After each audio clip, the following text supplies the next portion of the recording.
Welcome back to the channel, my friends. Warhammer Man Studios. I'm Warhammer Man, and the next Kill Team Balanced Dataslate is here. This video is sponsored by CMO Games. More on that later. The next Kill Team Battle Dataslate is here to download. Today, a new Balanced Dataslate has arrived to update Kill Team with the latest tweaks, buffs, and nerfs to ensure the most competitive skirmish experience possible. With rebalances for key kill teams and improvements to several underperformers, this season's Dataslate is a major bump for several popular factions. Download the document below and have a gander. Alright, so here we have the download. I'll put a link down in the description for you guys. For a rundown of this quarter's changes, we got a hold of Elliot from the Kill Team Design Studio for a chinwag. Elliot, first up, after two changes to commonly picked chapter tactics to the Intercession Squad Kill Team. Methodical and rapid. Although this team is designed for new players and is consistently the most played kill team, the Intercession Squad can still be a tough matchup for those who aren't familiar with them. These changes aim to rebalance those areas in particular. Conversely, the Exaction Squad kill team hasn't been performing as well as we hoped, so we've given them some impactful adjustments to lift them up. An extra wound for every operative and more lethality on the offense. We've tried to preserve their theme, however, by tying some of the extra lethality to their ruthless efficiency ability and making execution order tactical ploy easier to use. Rubric Marines are often overshadowed in Warp Coven kill teams by other operatives, powerful sorcerers, and more expendable Zangors. We readjusted how the APL characteristics work. Previously, they had 2 APL, and a nearby sorcerer could give them 1 extra. Now your Rubrics have 3 APL to start with, but subtract 1 if a sorcerer isn't nearby when they are activated. This might seem moot, but it has a few key implications that will make your accursed automata easier to use. For one, a single sorcerer can now command multiple Rubric Marines within range, instead of needing to micromanage. It also improves their ability to control objectives outside their own activation, making it harder for enemies to steal control off them. We've also given their melee weapons an extra attack. Several recent releases aren't covered by this balanced Dataslate, namely the teams in Gallifall and Ashes of Faith. In particular, the Felgor Ravagers and Chaos Cult kill teams feature some unusual new mechanics to compensate for their limited range weapon options. We want to give these teams a little more time and gather more evidence on the impact of these unique rules before making any rush balance adjustments. That being said, there are a few changes that simply reflect shifts in the general kill team rules. The Chaos Cult Iconrack's Ruinous Invigoration ability now reduces damage to a minimum of 3 rather than 2. This is a consistency change. We did the same to similar rules, such as ploys for Imperial Navy Breachers and Legionnaires in a previous balanced Dataslate. The Hearthkin Salvager's Steady Advance ability has also been completely replaced, as a previous balanced Dataslate made this effect into a core rule for all kill teams. Unfortunately, the Hearthkin were written before that change, so this new version of the Steady Advance will help them to keep pace around the kill zone. We've also reinstated Relentless on the Illusidian Starstrider's Rotor Cannon to increase their offensive potential. Finally, we've adjusted the loot mission from the Critical Ops mission pack. Previously, we raised the maximum victory points available from a mission objective, but the loot mission limits the number of times you can perform this mission action, preventing players from reaching a new maximum. That's now changed. Try out the new rules from today and keep sending us your feedback. We appreciate every bit of it. So it does overall sound like they have made some pretty reasonable changes. It is 6 documents. Sort of like a double page, so it's kind of like 12 pages or 6 pages front and back. So it's not crazy, but I do think some of these changes were necessary, and honestly I think there's going to be further changes going forward.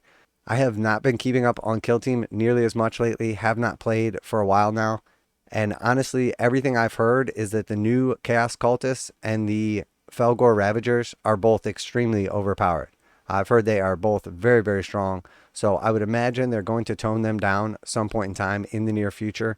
I just think a lot of this stuff has been worked on for a while now, and by the time they get it all ready and published and everything like that, they don't have enough stats, sort of like what they were saying in the description. Now a quick message from today's sponsor. CMO Games has been selling Games Workshop products online for over 20 years. They carry the full line of Games Workshop products, including Warhammer 40,000, Age of Sigmar, Necromunda, Blood Bowl, paint tools, and more. Almost all Games Workshop products are priced at 15% off MSRP. CMO Games takes pre-orders for most Games Workshop products released at their earliest date possible. 12:01 a.m. on Saturday, they go live. Most of these pre-order products are also priced at 15% off MSRP. CMO Games offer free shipping in the US 48 with an order of $50 or more. Their customer service is top-notch and they ship most orders within 24 hours.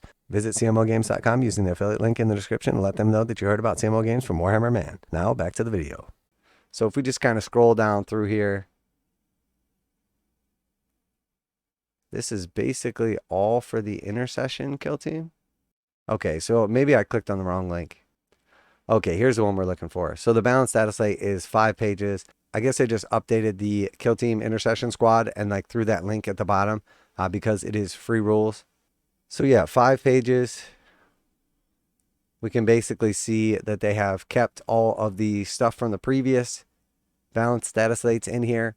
And then they have made the appropriate changes as well. So yeah, not too crazy. I mean, a lot of this stuff is the old stuff, and then there is obviously some new stuff in here as well.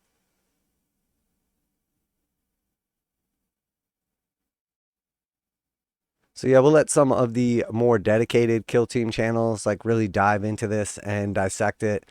The way Games Workshop puts out these balanced data slates, it's sometimes difficult to tell. It's easier to find what the new stuff is that they put in, but it's kind of hard to tell sometimes when they remove something. You don't even notice it's gone unless that was like your primary kill team or you're specifically looking for it. At least for me, that's how it usually goes. So we'll see what the community has to say about it. We'll see what the specialists, the Kill Team dedicated channels have to say, and then we can kind of go from there. To tell you the truth, I've just been really focused on like everything else.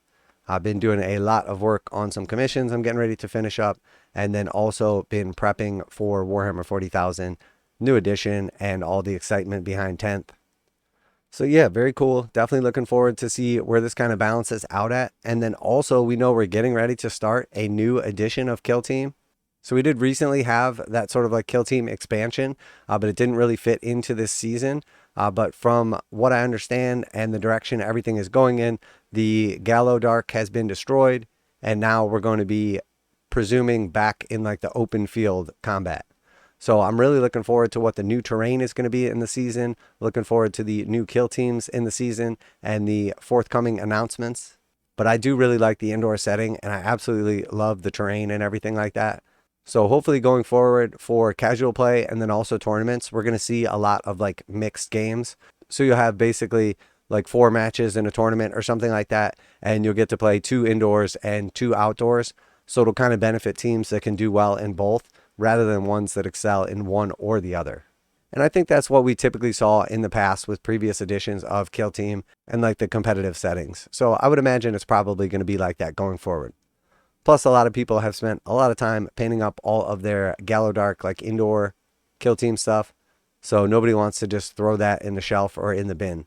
So yeah, let me know what you think of these changes. I know a lot of people were really expecting or are expecting some nerfs for the Beastmen and the new Chaos Kill Team. If they are really as strong as I've been hearing and everybody's been talking about, I'm sure there's going to be nerfs coming down the line. But again, it makes sense that they would want to collect extra data so they don't over or under nerf them. Because really the goal is for every team to be fun, competitive, and playable. And speaking of that, I really like that the Intercession Squad is a competitive team, but also extremely easy to acquire, build, and play. There's definitely some more complexities to it, but I think that Space Marines, since that is Games Workshop's like main IP, main army, main faction, that they should always kind of be like the baseline, and then things should be relatively stronger or weaker in different departments based on their actual faction, but that should sort of be like the baseline that anyone could pick up, play a few games with, be in the game whether they're winning or losing, and still have fun. So let me know what you guys think down below. Always like to hear back from you guys, specifically if you are a dedicated Kill Team player and you've been keeping up. Let me know if I made any mistakes or missed anything in this article, or my commentary as well. Special thanks to CMO Games for sponsoring the video. Check them out. Link in the description to save 15% on Games Workshop products.